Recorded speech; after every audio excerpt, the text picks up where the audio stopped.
சிந்து பைரவியும் இப்ரமும் இந்த இடத்துல ரொம்ப கவலையோடு இருந்துகிட்டு இருக்காங்க. பைரவி என்ன பண்றது ஏது பண்றதுன்னு ஒண்ணுமே புரியல. அத்தி ஹாஸ்பிட்டல் கூப்பிட்டாலையும் வரமாட்டேன்றாங்க. இப்பவே அத்தை மயங்கி விழுந்துட்டாங்க. அத்தி இப்படி விட்டா அவங்க ரொம்பவே மோசமான கண்டிஷனுக்கு போயிடுவாங்க.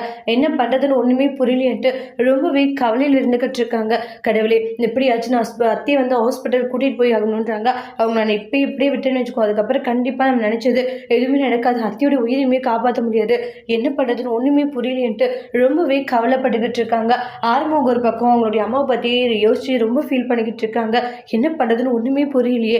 அம்மா திடீர்னு ஏன் இப்படி மயங்கி விழுந்தாங்க, இதை யோசிக்கும் போது ஏதோ எனக்கு தப்பாப்படுது அப்படின்ட்டு சொல்லிட்டு பயங்கர கவலையில இருந்துட்டு இருக்காங்க. என்னாச்சு ஏதாச்சுட்டு ஒண்ணுமே புரியலையேன்னு சொல்லிட்டு ரொம்ப மனசரிஞ்சு போறாங்க. ஆறுமுகம் அவங்களுடைய அம்மா கிட்ட போயிட்டு, அம்மா உங்களுக்கு உடம்புக்கு ஒன்றும் இல்லைல்ல, நல்லா தானே இருக்கீங்க, அப்படியெல்லாம் ஒன்றும் இல்லை. ஆறுமுகம் இல்லம்மா, நீங்க மயங்கி விழுந்ததும் எனக்கு ஒரு மாதிரி பயமாயிடுச்சு. எதுவா இருந்தாலும் தயவு செஞ்சு சொல்லுங்கம்மா, ஏதாச்சும் மறைக்கிறீங்களா என்கிட்டன்றாங்க.